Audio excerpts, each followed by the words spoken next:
नमस्कार, सगरमाथा प्राइम समाचारमा स्वागत छ। म जयन्ती पुडा सैनी। सबैभन्दा पहिले मुख्य समाचार। विनियोजन विधेयक 2078 संसदको बहुमतद्वारा पारित। प्रमुख प्रतिपक्षी दल नेकपा एमाले अवरोधको व्यवस्था। माओवादी केन्द्रमा एमालेकरण हुँदै गएको अध्यक्ष दाहालको भनाई। ओलीको निरङ्कुशताबारे थाहा पाएर पनि केही नेताहरूले आत्मसमर्पण गरेको टिप्पणी। बुढी गण्डकी जलविद्युत आयोजनाको काम 8 वर्ष बित्दा पनि पूरा भएन। स्थानीय बासिन्दाको मुआवजा समस्या पनि सम्बोधन भएन। रसियाको संसदीय निर्वाचनमा राष्ट्रपति पुटिनको पार्टीलाई बहुमत। निर्वाचनमा धाँधली भएको विपक्षीको आरोप। र पर्याप्त अन्तर्राष्ट्रिय अनुभव पाए नेपाली खेलाडीले राम्रो गर्न सक्ने राजीनामा दिइसकेका क्रिकेट प्रशिक्षक वाटमोरको भनाई। बलियो टिमसँग खेल्न सुझाव।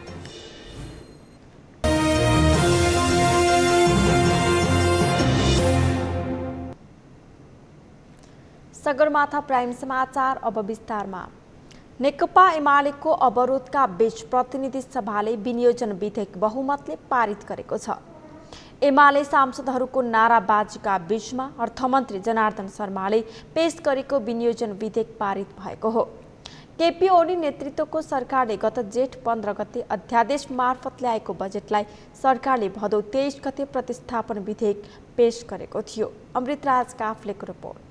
केपी ओली नेतृत्वको सरकारले गत जेठ 15 गते अध्यादेश मार्फत जारी गरेको चालु आर्थिक वर्षको बजेटलाई प्रतिस्थापन विधेयकका रूपमा वर्तमान सरकारले विनियोजन विधेयकका रूपमा संसदमा पेश गरेको थियो।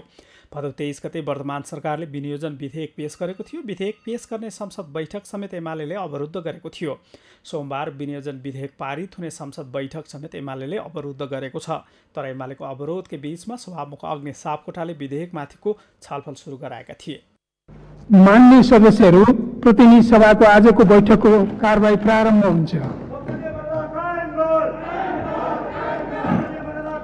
विनियोजन विधेयकमा उल्लेखित सम्पूर्ण शीर्षकहरूमाथि छलफल प्रारम्भ हुन्छ। सभामुख अग्नि सापकोटाले एमाले विभाजनमा षड्यन्त्रपूर्ण भूमिका खेलेको आरोप लगाउँदै एमाले विरोध गर्दै आएको छ। सभामुख सापकोटाले एमाले कारबाही गरेका माधव कुमार नेपाल सहितका 14 जना सांसदको कारबाही रोकेर एमाले विभाजनमा षड्यन्त्रपूर्ण भूमिका खेलेको आरोप एमाले लगाउँदै आएको छ। यो बीचमा सरकार स्वयं सभामुख सापकोटाले समेत प्रमुख प्रतिपक्षी दल एमालेसँग वार्ताको प्रयास गरे पनि सफल हुन नसकेपछि अन्ततः एमालेको अवरोधकै बीचमा प्रतिनिधि सभाले विनियोजन विधेयक पारित गरेको हो। सोमबारको बैठकमा विधेयकमाथिको मन्त्रालयगत छलफलमा उठेका प्रश्नको जवाफ अर्थमन्त्री जनार्दन शर्माले दिएका छन्। उनले अघिल्लो सरकारले जारी गरेको बजेट अध्यादेशको 3% रकम मात्रै हेरफेर गरेको बताएका छन्। विधेयकमाथिको मन्त्रालयगत छलफलमा नेपाल मजदुर किसान पार्टीका सांसद प्रेम सुवालले मात्रै भाग लिएका छन्। उनले उठाएका प्रश्नको जवाफ मन्त्री शर्माले दिएपछि सभामुख सापकोटाले विधेयक निर्णयार्थ पेश गरेका थिए, जुन बहुमतले पारित भएको छ। सभामुख महोदयको अनुमतिले विनियोजन विधेयक 2078 लाई पारित गरियोस् भनी प्रस्ताव प्रस्तुत गर्दछु।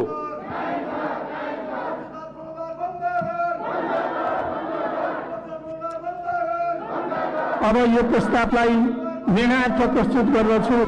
यो प्रस्तावको पक्षमा हुने सदस्यहरूले हुन्छ भन्नुहोला, यसको विपक्षमा हुने मान्य सदस्यहरूले हुन्न भन्नुहोला।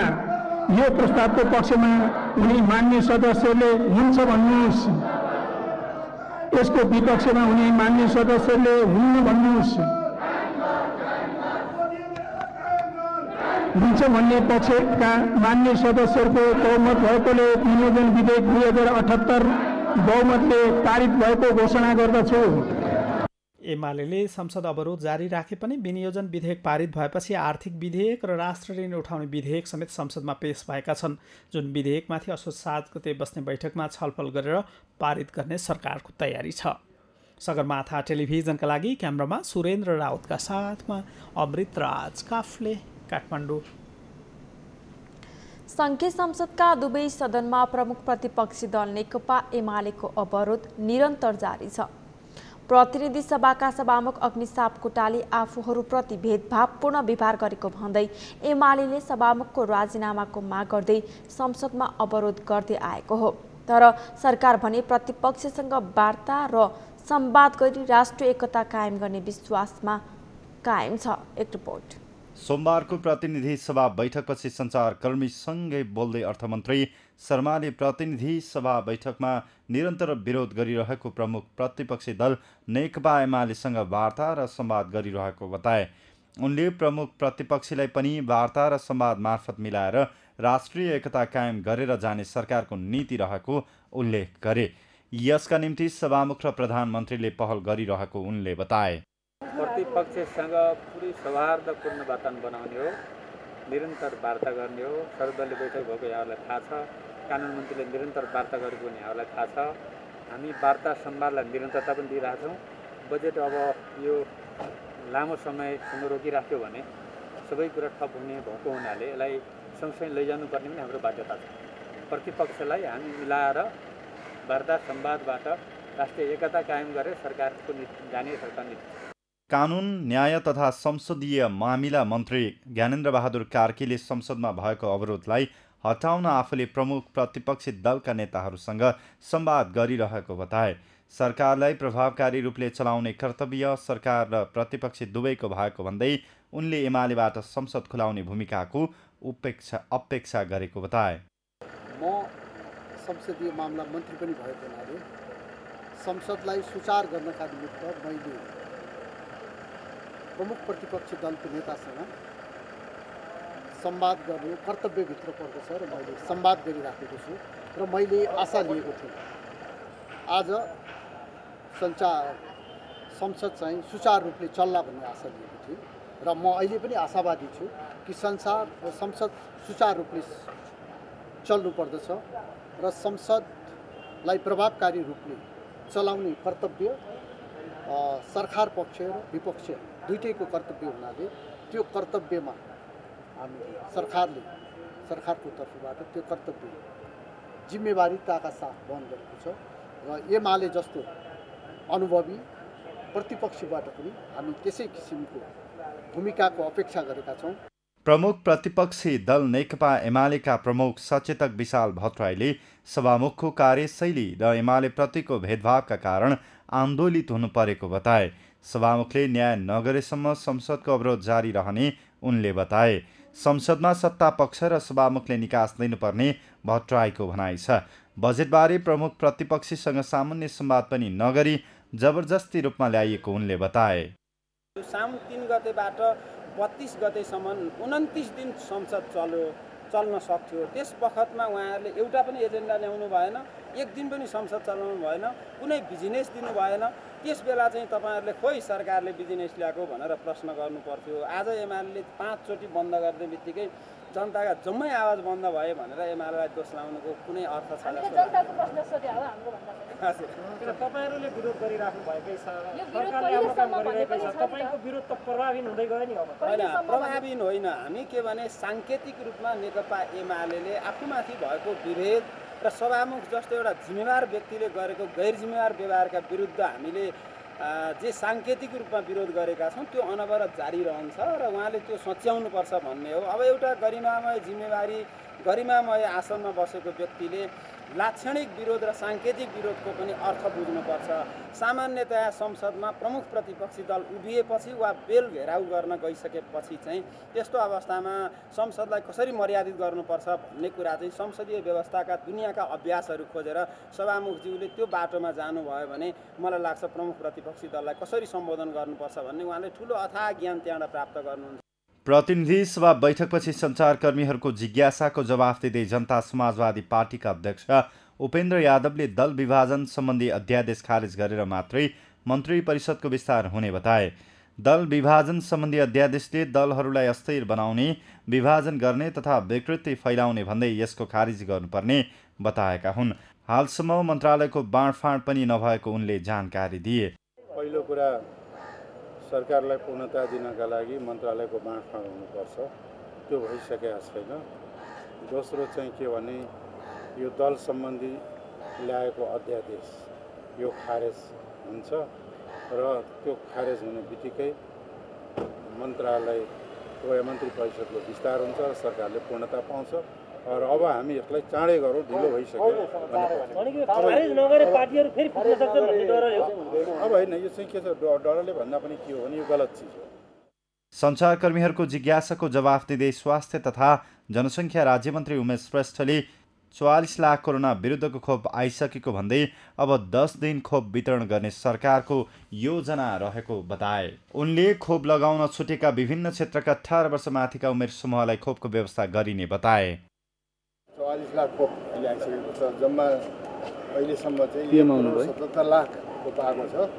अहिले 10 दिन चाहिँ खोप वितरण गर्ने योजना छ। त्यसमध्ये चाहिँ यो 18 वर्षभन्दा माथिको छुट्टै बिजनेस सेक्टरमा लागेका सबैलाई खोप दिने व्यवस्था गर्न लागेको छ र ठाउँको उत्तरी भेगका करिबन 10 देखि 13वटा जिल्लामा पूर्ण रूपमा खोप लगाउने प्लान गरिएको छ। राज्यमन्त्री श्रेष्ठले उत्तरी भेगका 13वटा जिल्लामा पूर्ण रूपमा खोप लगाउने व्यवस्था गर्न लागेको पनि बताए। नेकपा एमाले फुटेर नेपाल कम्युनिस्ट पार्टी एकीकृत समाजवादी गठन भएपछि यी दुवै दलबीचको सम्बन्ध तनावपूर्ण रहेको छ। एक आपसमा आरोप प्रत्यारोप गर्दै दुवै दल आफ्नो पक्षलाई मजबुत बनाउन लागि परेका छन्। यही सन्दर्भमा एकीकृत समाजवादीका अध्यक्ष माधव कुमार नेपालले प्रदेश नम्बर 1 र बागमती प्रदेशमा छिट्टै आफ्नो पार्टीको नेतृत्वमा सरकार बन्ने दाबी गरेका छन्। एक रिपोर्ट। सोमबार पेशागत महासंघ नेपालको राष्ट्रिय समितिको विस्तारित बैठकलाई सम्बोधन गर्दै अध्यक्ष नेपालले प्रदेश नम्बर 1 र बागमती प्रदेशमा छिट्टै समाजवादी पार्टीको नेतृत्वमा सरकार बन्न लागेको बताएका हुन्। उनले प्रदेश नम्बर 2 कर्णाली र सुदूरपश्चिम प्रदेशमा आफ्नो पार्टीको सशक्त उपस्थिति रहेको भन्दै नेतालाई धन्यवाद समेत व्यक्त गरे। आफ्नो पार्टी कसैको पार्टी भन्दा कम नभएकाले नेता कार्यकर्तालाई नआत्तिन उनले आग्रह गरे। सुदूरपश्चिम प्रदेशमा सबै राजनीतिक दलहरूलाई भन्दा नम्बर 1 मा अरू सबै पछाडि परेर हाम्रो संसदीय दल प्रदेश सभामा सबभन्दा बढी संख्यामा हाम्रो पार्टी त्यहाँ सुदूरपश्चिममा झण्डा फहराइरहेको छ। 2 नम्बर प्रदेशलाई पनि बधाई दिन चाहन्छु, जहाँ केपी ओली गुटलाई 2 नम्बरमा झारेर 1 नम्बरमा पुर्याउनु काम गर्नुभएको छ। तपाईँहरूलाई पनि बधाई दिन चाहन्छु। 1 र 3 नम्बर प्रदेशमा छिट्टै अब हाम्रो पार्टीको नेतृत्वमा सरकार बन्न गइरहेको छ। तपाईँ स्वागत गर्नका लागि तयार रहनु पनि भन्न चाहन्छु। कर्णाली प्रदेशले त टक्करै लिएको छ। कर्णाली प्रदेशलाई झन् विशेष बधाई दिन चाहन्छु। कोही भन्दा कोही कम छैनन्, नातिनुहोस्। अध्यक्ष नेपालले एमालेबाट आफूहरू चोइटिएर हाई सन्चो भएको भन्ने केपी ओलीको भनाइप्रति लक्षित गर्दै हाई सन्चो भएको मान्छेले किन संसदमा नारा लगाउनु पर्यो भन्ने प्रश्न समेत गरे। पिलो निचोरिएर आनन्द भयो भन्ने मान्छेले किन दिनदिनै संसदमा कराउनु परेको भन्दै अध्यक्ष नेपालले प्रश्न समेत गरे। चोइटिएर केही मान्छेहरू गए, हाई सन्चो भयो, यो साँच्चै हो भने त त्यो संसदमा नारा किन लगाउनु पर्यो? हाई सन्चो भएको मान्छे कति छन्? 9% छन्, 2% छन् बिचराहरू। 2% पिलो निचोरियो आनन्द भयो भन्ने मान्छेले दिनदिनै किन त्यहाँ कराउनु पर्ने स्थिति बनेको छ संसदमा? बरु भन्नुपर्ने सभामुखज्यू उहाँहरूलाई राख्नुहोस्, यो पिलो त्यहीँ रहोस्, हामीले पिलो निचोरेर निकालेको त्यहीँ राख्नुहोस् भन्नुपर्ने होइन, अझै भन्नुपर्ने हो। यी सबैले उहाँहरूले मानिदिनुहोस्, कमसेकम त्यति त रहनु होला, हामीतिर फर्केर फेरि आउलान् भनेर भन्नुपर्ने होइन। हामीतिर आउलान् भनेको छ, ढोका बन्द भनेको छ, अनि फेरि भनेको छ कि पार्टी फोड्न पाइँदैन। पार्टी कसैको रहर हुन्छ फोड्न? सर्वोच्च अदालतको फैसला पढेका छैन। अध्यक्ष नेपालले सर्वोच्च अदालतमा विचाराधीन विषयमा संसदमा कुरा उठाउन नपाइने भए पनि एमाले सांसदहरू अरूको काँधमा चढेर माइक खोज्दै नाक भाँचिदिन्छु भन्दै संसदमा उफ्रिएको टिप्पणी समेत गरे। नेकपा माओवादी केन्द्रका अध्यक्ष पुष्पकमल दाहालले आफ्नो पार्टी बिस्तारै एमालेकरण हुँदै गएको हो कि भन्ने चिन्ता बढेको बताउनु भएको छ। आज सूर्यनाथ राम यादवको स्मृतिमा आयोजित कार्यक्रममा अध्यक्ष दाहालले आफ्नो पार्टीमा बिस्तारै एमालेकरण हुँदै गएको हो कि भन्ने चिन्ता भएको बताउनु भएको हो। उहाँले नेकपा माओवादी केन्द्र पनि बिस्तारै व्यवहारमा एमालेका नेताको जस्तै व्यवहार देखिन थालेकाले चिन्ता बढाएको बताउनुभयो। उहाँले समाजको विकास र न्यायको निम्ति पनि पार्टी र हामीहरूलाई रूपान्तरण गर्नुपर्ने आवश्यकता रहेको बताउनुभयो। अध्यक्ष दाहालले नेकपा एमालेका अध्यक्ष केपी शर्मा ओलीको निरङ्कुशता थाहा पाए पनि केही साथीहरूले आफूलाई आत्मसमर्पण गरेको बताउनुभयो। कार्यक्रममा अध्यक्ष दाहालले थोरै मेहनत गरे नेकपा माओवादी केन्द्र अबको चुनावमा पहिलो नम्बरमा आउन सक्ने दावी गर्नुभयो। उहाँले माओवादी केन्द्रले मात्रै साँचो अर्थमा समाजवादी क्रान्तिको रणनीतिमा देशलाई अघि बढाउन सक्ने दावी गर्नुभयो। गम्भीर ढङ्गले नै छलफल गरेको समाजवादी क्रान्ति अगाडि बढाउनको लागि सबभन्दा पहिला त विचार विकसित र परिमार्जित र स्पष्ट हुन पर्यो। सबै कार्यकर्ता र नेताको दिमागमा र जनतासम्म पनि हाम्रो विचारको मौलिकता यो हो, हाम्रो समाजवादी क्रान्तिको विचार यो हो, हाम्रो अर्थनीति यो हो, राजनीति यो हो, सांस्कृतिक नीति यो हो, संगठनको संरचना यो हो भन्ने डिस्टिङ्क्ट विशिष्ट क्या हाम्रो पहिचान देखिन पर्यो नि। हाम्रो कार्यकर्ताहरू देख्नेबित्तिकै जनताले थाहा पाउनु पर्यो यिनीहरू माओवादी हुन्, यिनीहरू समाजवादी हुन्, यिनी चाहिँ न्यायको निम्ति लड्ने योद्धाहरू हुन् भनेर चिनिनु पर्ने ठाउँमा आजभोलि चिनिँदैन क्या। हामी नाम चाहिँ त छ विज्ञापन जस्तो माओवादी केन्द्र भन्ने नाम चाहिँ हाम्रो छ, तर काम हेर्दा जनतालाई छुट्याउन गाह्रो भएको छ। काङ्ग्रेस कुन हो, एमाले कुन हो, माओवादी कुन हो भन्ने कुरा व्यवहारले छुट्याउन धेरै गाह्रो भएको छ। अध्यक्ष दाहालले अब फेरि एकपटक सम्पूर्ण कम्युनिस्टहरूले सोच्नुपर्ने बेला आएको बताउनुभयो।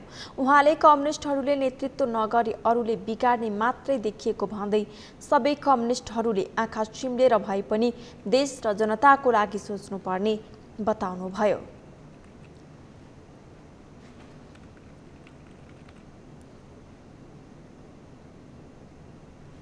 पहिरोको अवलोकन गर्न ज्योतिनगर पुगेका बुटवल उपमहानगरपालिकाका प्रमुख शिवराज सुवेदीलाई स्थानीयवासीले कुटपिट गरेका छन्।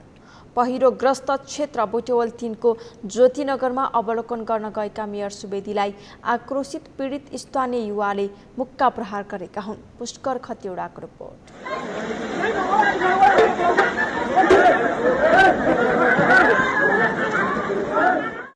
यो दृश्य सोमबार दिउँसोदेखि निकै चर्चामा छ। बुटवल उपमहानगरपालिकाका प्रमुख शिवराज सुवेदीमाथि स्थानीय युवाले हातपात गरेको भिडियो अहिले सामाजिक सञ्जालमा भाइरल भएको छ।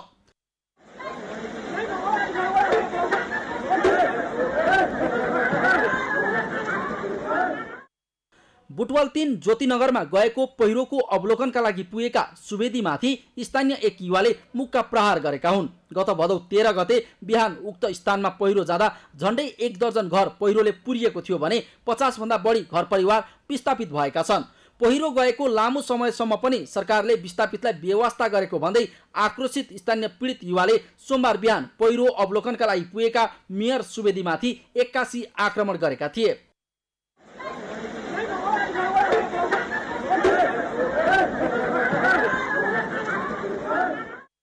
मेयर सुवेदीलाई मुक्का हानेका युवालाई सुवेदीसँगै रहेका नगर प्रहरीले रोकेका थिए। मुक्का उज्याउँदै गएका युवा नगर प्रहरीले रोकेपछि भुइँमा लडेका थिए।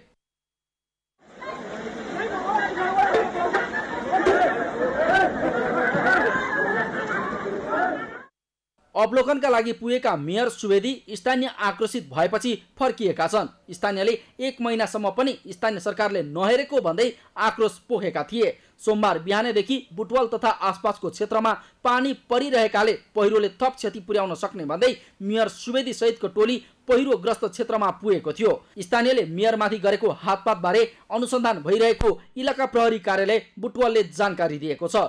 पहिरो प्रभावित क्षेत्रका बासिन्दालाई सहयोग नगरेको भन्दै स्थानीयवासी सरकारी पक्षसँग रुष्ट छन्। सगरमाथा टेलिभिजनका लागि पुष्कर खतिवडा, काठमाडौँ। मुस्लिम आयोगले मुस्लिम समुदाय धेरै भएका जिल्लाहरूमा मुस्लिम गणक राख्न आग्रह गरेको छ।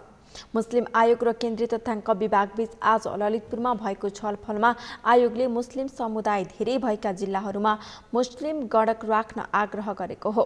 छलफलपछि मुस्लिम आयोगका अध्यक्ष शमीम मिया अन्सारीले गत जनगणनामा कतै मुस्लिम र कतै मुसलमान लेखिएको भन्दै यसलाई मुस्लिममा मात्रै सीमित गर्न तथ्याङ्क विभागसँग आग्रह गरिएको बताउनुभयो। उहाँले आगामी जनगणनामा मुस्लिम आयोग र तथ्याङ्क आयोगको सहकार्यमा समुदायलाई सचेत गराउन पम्पलेट बाँड्ने जस्ता कार्यमा सहयोग गरेर अघि बढ्ने निर्णय भएको बताउनुभयो।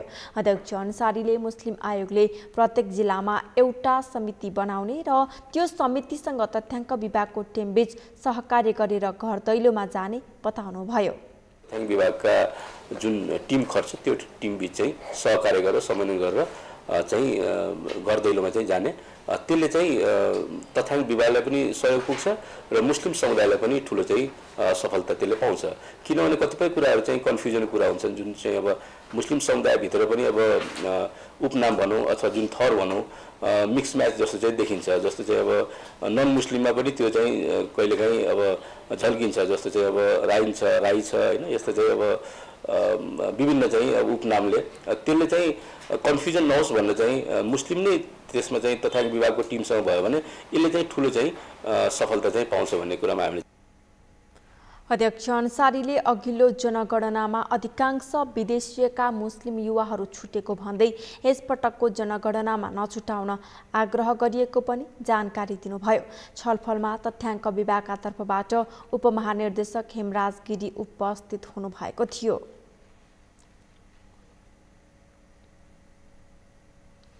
सगरमाथा प्राइम समाचारमा एकैछिन विश्रामपछि बुढी गण्डकी जलविद्युत आयोजनाको काम 8 वर्ष बित्दा पनि पूरा भएन। स्थानीय बासिन्दाको मुआब्जा समस्या पनि सम्बोधन भएन। दुर्घटना तथा अपराधिक क्रियाकलाप न्यूनीकरण गर्न सुदूरपश्चिम प्रदेश सरकारको अभियान। कैलाली र कञ्चनपुरका 138 स्थानमा सीसीटीभी जडान। र पर्याप्त अन्तर्राष्ट्रिय अनुभव पाए नेपाली खेलाडीले राम्रो गर्न सक्ने राजीनामा दिइसकेका क्रिकेट प्रशिक्षक वाटमोरको भनाई। बलियो टिमसँग खेल्न सुझाव।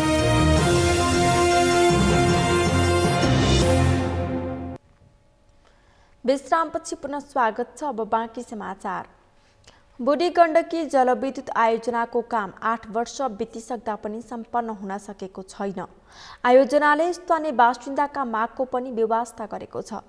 यस्तै सन्दर्भमा जनता समाजवादी पार्टी नेपालका संघीय परिषद अध्यक्ष डाक्टर बाबुराम भट्टराईले राष्ट्रिय गौरवको बुढी गण्डकी जलविद्युत आयोजनाको काममा ढिलो हुनु लज्जास्पद भएको बताएका छन्। एक रिपोर्ट। सोमबार बुढी गण्डकी जलविद्युत आयोजना राष्ट्रिय सरोकार समितिले काठमाडौँको माइती घरमा सुरु गरेको दबावमूलक धरना कार्यक्रममा एकवाइबद्धता जनाउँदै अध्यक्ष भट्टराईले 7 वर्षभित्र बनिसक्नुपर्ने बुढी गण्डकी जलविद्युत आयोजनाको काम 8 वर्ष बितिसक्दा पनि काम सम्पन्न हुन नसक्नु लज्जास्पद र विडम्बनापूर्ण भएको बताएका छन्।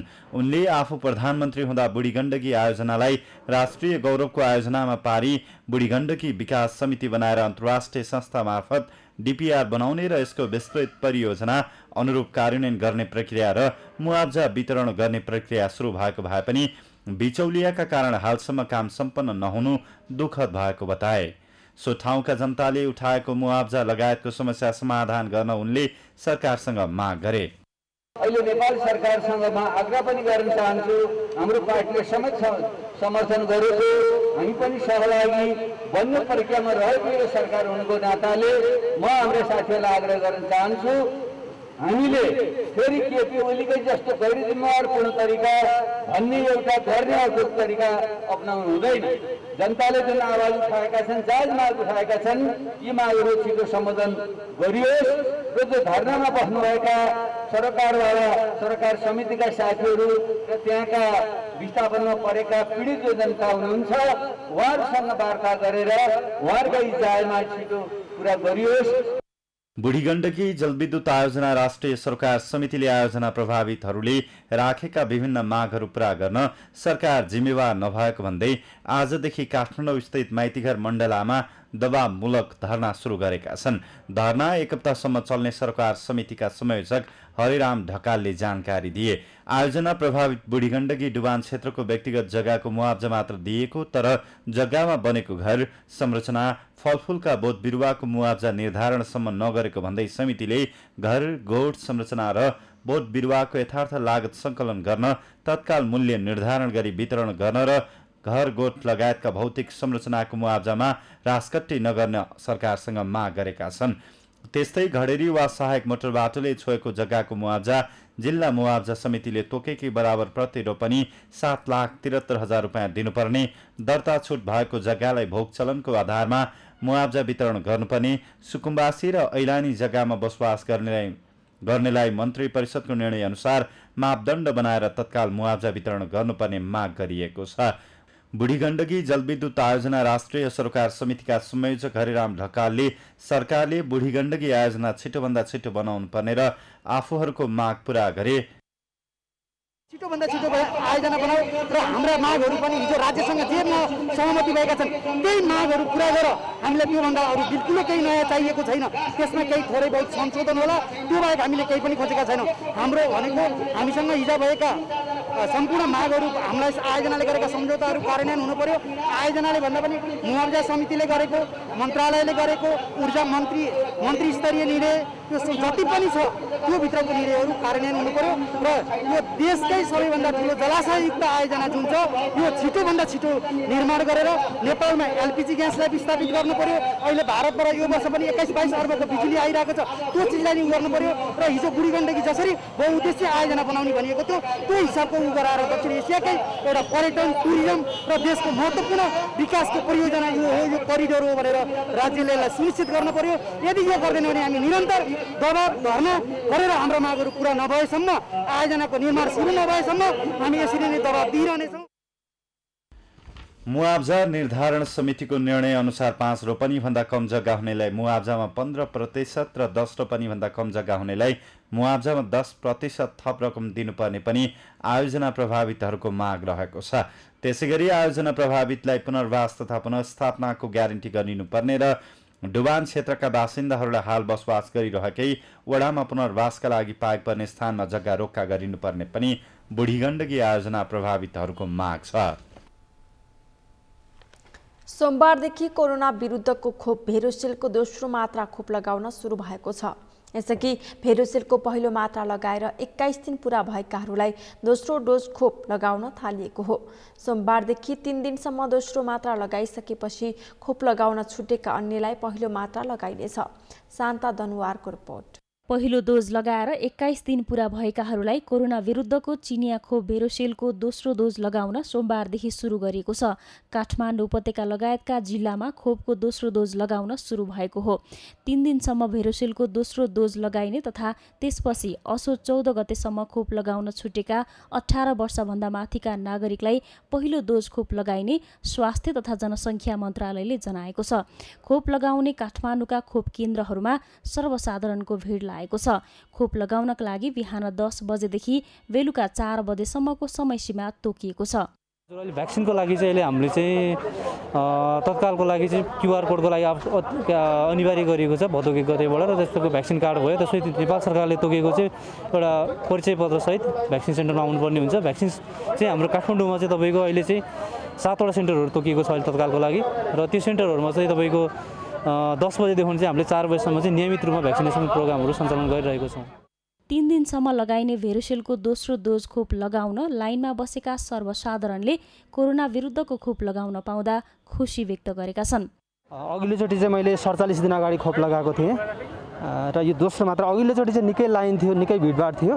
आज चाहिँ म आधी घन्टा अगाडि मात्रै बसेँ हो, लाइन सरिरहेछ र अब सरकारको हिसाबले जुन हिसाबले भ्याक्सिनहरू ल्याइरहेछ बाँडिरहेछ अब यसमा सन्तोषजनक नै छ भन्ने लाग्छ। अब 40 लाख खोप आइरहेछ के अरे होइन, यो पब्लिकमा गयो भने अब हामीसँग चाहिँ नजिकै चाडबाडहरू पनि आइरहेछन् र यो 40 लाख खोप चाहिँ धेरै मान्छेमा डिस्ट्रिब्युट गर्न सक्यो भने अझै कोभिडबाट जुन चाहिँ एउटा परिस्थिति विकट परिस्थिति बनेको थियो त्यो कम होला भन्ने लागिरहेछ, खुसी लागिरहेछ।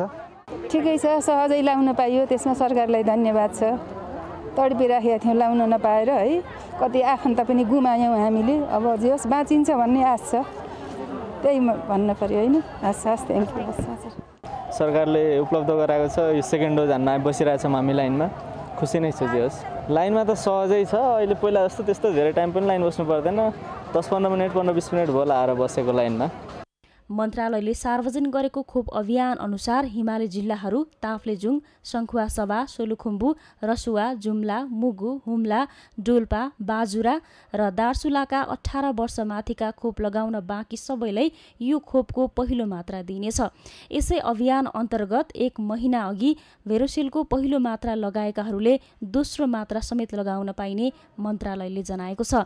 मन्त्रालयले पहिलो मात्रा लगाएर 21 दिन पूरा भएकाहरूलाई पहिलो मात्रा लगाएको कार्ड सहित दोस्रो मात्रा लगाउन खोप केन्द्रहरूमा आउन अनुरोध गरेको छ। सगरमाथा टेलिभिजनका लागि क्यामेरामा सुरेन्द्र राउतका साथ शान्ता दनवार, काठमाडौँ। नेपालमा पछिल्लो 24 घण्टामा गरिएको PCR परीक्षण अनुसार थप 975 जनामा कोरोना भाइरस संक्रमण पुष्टि भएको छ। यस्तै पछिल्लो 24 घण्टामा 2957 जना संक्रमित निको भएका छन् भने थप 8 जना संक्रमितको मृत्यु भएको छ। समीर जोशीको रिपोर्ट। नेपालमा पछिल्लो 24 घण्टामा गरिएको PCR परीक्षण अनुसार थप 975 जनामा कोरोना भाइरस संक्रमण पुष्टि भएको छ। स्वास्थ्य तथा जनसङ्ख्या मन्त्रालयका अनुसार देशभरका विभिन्न प्रयोगशालामा गरिएको 10,786 जनाको PCR परीक्षणमा 975 जनामा संक्रमण पुष्टि भएको हो। त्यसैगरी 3031 जनाको एन्टिजन विधिबाट गरिएको परीक्षणमा 120 जनामा संक्रमण पुष्टि भएको छ। पछिल्लो 24 घण्टामा थप 8 जना कोरोना संक्रमितको मृत्यु भएको छ भने देशभर सक्रिय संक्रमितको संख्या 22,323 रहेको छ, जसमध्ये 20,891 जना होम आइसोलेसनमा र 1,432 जना संस्थागत आइसोलेसनमा रहेका छन्। कोरोनाका बिरामी मध्ये 371 जना आइसियु र 108 जना भेन्टिलेटरमा उपचाररत छन्। सोमबार थपिएसँगै नेपालमा कोरोना संक्रमितको कुल संख्या 7,85,541 पुगेको छ। यो सँगै नेपालमा मृत्यु हुनेको संख्या 11,048 पुगेको छ भने 7,52,170 जना संक्रमण मुक्त भएका छन्। यस्तै 10 वर्ष मुनिका 15 बालबालिकामा कोरोना संक्रमण पुष्टि भएको छ भने 11 देखि 20 वर्ष उमेरसम्मका 78 जना कोरोना संक्रमित थपिएका छन्। सगरमाथा टेलिभिजनका लागि समीर जोशीको रिपोर्ट। नेपालमा शिक्षा क्षेत्रको अवस्था समस्याग्रस्त छ। सामुदायिक विद्यालयमा निःशुल्क शिक्षा भनिएको छ तर कार्यान्वयन हुन सकेको छैन।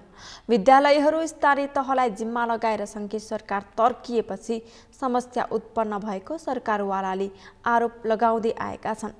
यस्तो खिचातानीको अवस्थामा साक्षरताको अवस्था राम्रो हुने सम्भावना कमी हुनु स्वाभाविक हो। तमाम समस्याहरूका बावजुद पनि काठमाडौँ जिल्लालाई आज साक्षर जिल्ला घोषणा गरिएको छ। एक रिपोर्ट। सोमबार बागमती प्रदेशका सामाजिक विकास मन्त्री विजय सुवेदीले काठमाडौँ जिल्लालाई साक्षर जिल्ला घोषणा गरेका हुन्। काठमाडौँमा आयोजित कार्यक्रममा सामाजिक विकास मन्त्री सुवेदीले काठमाडौँ जिल्लाको साक्षरता प्रतिशत 96.88% रहेको भन्दै काठमाडौँ जिल्लालाई साक्षर जिल्ला घोषणा गरिएको बताए। उनले काठमाडौँ जिल्लालाई साक्षर बनाउँदा धेरै खुसी मिलेको भन्दै जिल्लालाई अझै पूर्ण साक्षर बनाउनमा लागि पर्ने बताए। साक्षरता अभियान जिल्ला समन्वय समिति काठमाडौँ, साक्षरता अभियान जिल्ला समन्वय समिति काठमाडौँका संयोजकज्यूको प्रस्ताव र प्रचलित कानुन बमोजिम काठमाडौँ जिल्लाको साक्षरता प्रतिशत 96.8 रहेकोले काठमाडौँ जिल्लालाई आज मिति 2078/6/4 गते सोमबारका दिन साक्षर जिल्ला घोषणा गर्दछु। आज हामी जुन किसिमको खुसी व्यक्त गरिरहेका छौँ र यस पछाडिका हाम्रा धेरै खुड्किलाहरू पनि छन्। अहिलेको विज्ञान र प्रविधिले गर्दाखेरि हाम्रो जुन क्राइटेरिया जुन साक्षरताको छ त्यसभन्दा धेरै अगाडि बढ्नुपर्ने आवश्यकता छ। यस सिलसिलामा हामीले यो कुराबाट पनि किन गर्व, एउटा त अन्तर्राष्ट्रिय मान्यताको कुरा छ, एउटा चाहिँ हामीहरू कुन लेभलमा छौँ भन्ने कुराको गणनाको कुरा छ। अर्कोतिर आजभन्दा 65 वर्ष अगाडि 2013 सालमा योजनाबद्ध रूपबाट साक्षरताको अभियान सुरु भएको थियो, साक्षरताको कार्यक्रम सुरु भएको थियो र त्यो निरन्तर रूपमा कहिले प्रौढ शिक्षा कहिले के भन्दै आइरहेका थियौँ। शिक्षा विकास निर्देशनालयका निर्देशक चन्द्रप्रसाद लुइटेलले शिक्षामा व्यवस्थापकीय चुनौती रहेको बताए। स्रोत र साधन पर्याप्त भए पनि यसलाई व्यवस्थापन गर्न नसकेको उनले बताए। निर्देशन लुइटेलले शिक्षाको कार्यक्रम र कार्यान्वयनमा जटिल समस्या रहेको भन्दै नेपालमा शिक्षाको अहिलेको अवस्था बसको इन्जिन नबनाई झ्याल ढोका बनाउन थालिएको र इन्जिन मुग्लिनमा गएर जोड्ने जस्तो तरिकाले अघि बढिरहेको तर्क गरे। म शिक्षामा व्यवस्थापकीय चुनौती छ भन्छु। हामीसँग स्रोत छ, साधन छ, सोच छ, तर यसलाई व्यवस्थापन गर्न सकिरहेका छैनौँ र व्यवस्थापनमा हामी धेरै चुनौतीपूर्ण अवस्थामा छौँ। त्यसैले मलाई लाग्छ एउटा वास्तवमा कार्यक्रममै समस्या छ। अघि हाम्रो शिक्षा विकास इकाइका प्रमुखज्यूले भन्नुभयो चाहिने कार्यक्रम छैन होला, नचाहिने पनि होला। एउटा कार्यक्रममा समस्या छ, त्योभन्दा जटिल समस्या कार्यान्वयनमा छ। र यहाँहरू सबैलाई म एउटा शिक्षा सेवकको हिसाबले के निवेदन गर्छु भने हाम्रो अहिलेको शिक्षाको अवस्था कसरी गइरहेको छ भने एउटा बसको इन्जिन त बनेको छैन। हामी झ्याल बनाइराखेका छौँ, ढोका बनाइराखेका छौँ, सिट बनाइराखेका छौँ। हाम्रो सोचाइ के छ भने मुग्लिनतिर पुगेपछि इन्जिन जडाउला भन्ने सोचाइ छ। थाहा छैन यो बिना इन्जिनको गाडी मुग्लिन पुग्छ कि पुग्दैन थाहा छैन। त्यस्तै शिक्षा विज्ञान तथा प्रविधि मन्त्रालयका सचिव रामप्रसाद थपलियाले शिक्षा शाखामा काम गर्ने शिक्षा अधिकारीलाई शिक्षालाई व्यवस्थित बनाएर लैजान अनुरोध गरे। उनले प्राविधिक शिक्षा क्षेत्रमा बढी भन्दा बढी रकम लगानी गर्न अनुरोध गरे। म खास गरी शिक्षा शाखामा काम गर्ने हाम्रा शिक्षा अधिकारीज्यूहरूलाई म विशेष निवेदन गर्न चाहन्छु। भोलिको दिनमा हामीले हाम्रो चाहिँ व्यवस्थापनलाई अगाडि चुस्त बनाएर लानुको लागि हामीले धेरै मिलेर काम गर्नुपर्ने छ। राजनैतिक तहको भिजन मिसन गोललाई हाम्रो शिक्षा नीति, राष्ट्रिय शिक्षा नीतिले अङ्गीकार गरेको बजेट र कार्यक्रमले व्यवस्था गरेको हाम्रो बजेट कार्यान्वयन कार्यविधि पुस्तिकाले निर्देशित गरेको कुराहरूबाट हामी अगाडि जानुपर्नेछ र यसमा स्थानीय पालिकाहरूको महत्त्वपूर्ण भूमिका रहनेछ। हाम्रो सामाजिक विकास मन्त्रीज्यूको जुन अहिले उहाँसँग मैले संक्षिप्त कुराकानी गर्दाखेरिमा पनि शिक्षाप्रति उहाँको पनि ठुलो चाहिँ के गर्न सकिन्छ भने यो गरौँ भन्ने भावना मैले पाएँ। म यसको लागि बढीभन्दा बढी रकम शिक्षा क्षेत्रमा, प्राविधिक शिक्षा क्षेत्रमा लगानी गर्न माननीय मन्त्रीज्यूको त्यही ध्यान आकर्षण गराउन चाहन्छु। 15 देखि 60 वर्ष उमेर समूहका 95% भन्दा बढी नागरिक साक्षर भएको सुनिश्चित भएका क्षेत्र एवं जिल्ला र राष्ट्रलाई साक्षर घोषणा गर्न सकिने शिक्षा मन्त्रालयको नीतिगत निर्णय छ। सोही अनुरूप आज काठमाडौँ जिल्लालाई साक्षर जिल्ला घोषणा गरिएको हो। सगरमाथा प्राइम समाचारमा एकैछिन विश्रामपछि रसियाको संसदीय निर्वाचनमा राष्ट्रपति पुटिनको पार्टीलाई बहुमत, निर्वाचनमा धाँधली भएको विपक्षीको आरोप। र पर्याप्त अन्तर्राष्ट्रिय अनुभव पाए नेपाली खेलाडीले राम्रो गर्न सक्ने राजीनामा दिइसकेका क्रिकेट प्रशिक्षक फाटमोरको भनाई, बलियो टिमसँग खेल्न सुझाव।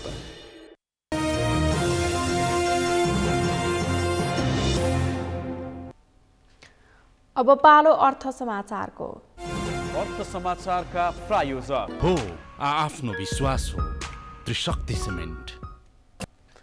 नेपाल राष्ट्र बैंकले आजदेखि दशैं तिहारका लागि नयाँ नोट वितरण सुरु गरेको छ।